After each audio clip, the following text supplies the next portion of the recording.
All right. I deliberately separated out this particular portion of Donald Trump's latest unhinged speech that he gave, or statement to the camera. Not really a speech, kind of more just a video. I don't even know what to call it at this point. It's how he's communicating with his so-called followers.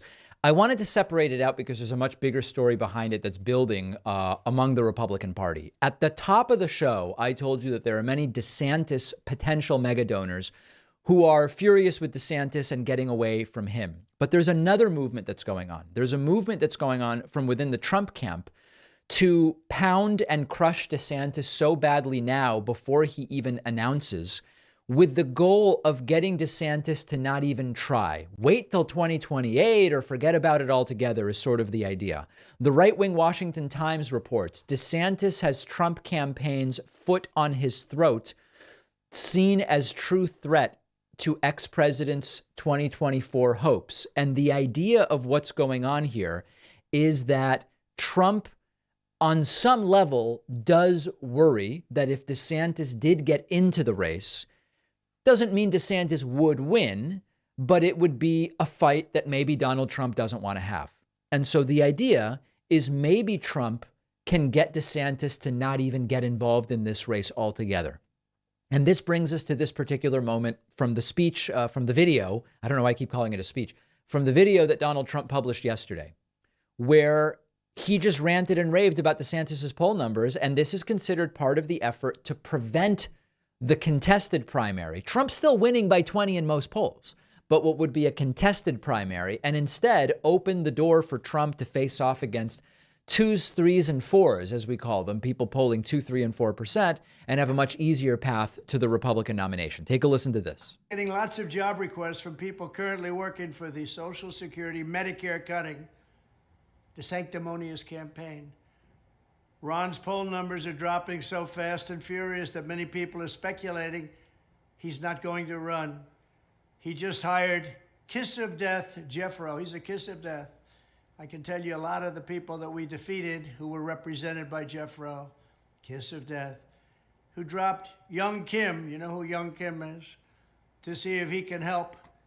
And he's going to help Ron, but I don't think he's going to help him much because I'm leading in Texas by 42 points, Iowa and New Hampshire by a lot, overall by close to 40 and by 10 against the scammer, Joe Biden. Okay, so Trump is not wrong. Trump is genuinely polling really, really well in the Republican primary. And if you look at just the trends, this is Real Clear Politics' chart of the trends. I'll describe to you what's going on. You see a purple line, which is Trump, and you see a green line, which is DeSantis. And you do indeed see that starting around March 11th and accelerating dramatically around March 27th, Donald Trump has gained significantly in the Republican primary polls, and Ron DeSantis has started to decline significantly, and the decline doesn't seem to be stopping right now. I already spoke with you earlier in the show. There's a number of different reasons that this is going on. There's a Washington Post article. After high-flying start, DeSantis hit stumbling blocks on the road to 2024. This article does mention the Republican mega donors that are moving away from Ron DeSantis. This mentions that many Republicans aren't thrilled with the 6-week abortion ban. Again, it's potential mega donors, maybe not because they personally are pro-choice, but they recognize the direction that the country is and has been moving and continues to move on that issue. They believe that DeSantis is making unforced errors, which include not only signing that abortion ban, but having to clarify the comments on Ukraine being a territorial dispute. As I mentioned, he's striking Republicans as distant in personal interactions, and on and on and on. But he's still in second place. So there is now sort of this overt, it's no longer a secret. I don't know that it ever was, but it's no longer a secret that Trump would like to knock out DeSantis and get him not to even run. Is that likely to happen?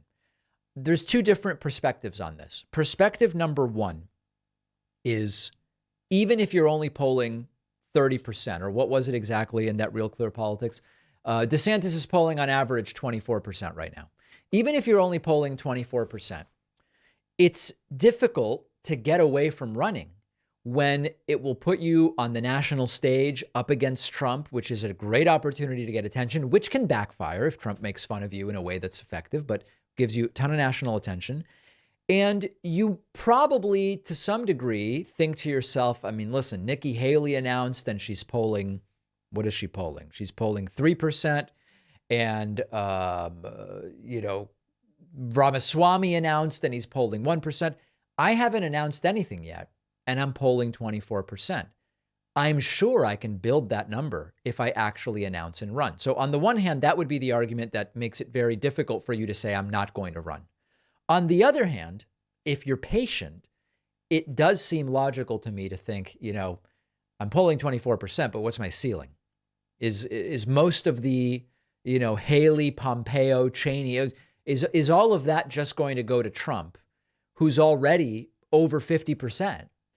Do I really have a shot here? Or do I have a better shot at waiting until 2028? What might interfere with that is that there is uncertainty. You don't know what will happen to your political career between now and 2028. And so maybe it is difficult for DeSantis to get away from it.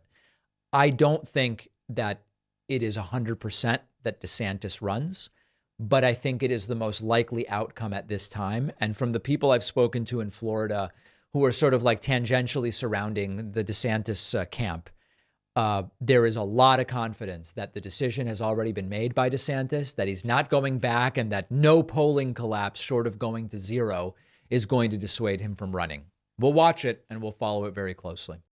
By now, all of us know how creepy it is to talk to a friend about something and then get ads that are related. When you use a free email service from a big tech corporation, your emails are scanned, even if you're emailing your spouse or your doctor, which is why I recommend StartMail, the email service that never scans or analyzes your email. Our sponsor, StartMail, also lets you create unlimited email address aliases, so you don't even have to give out your real email address.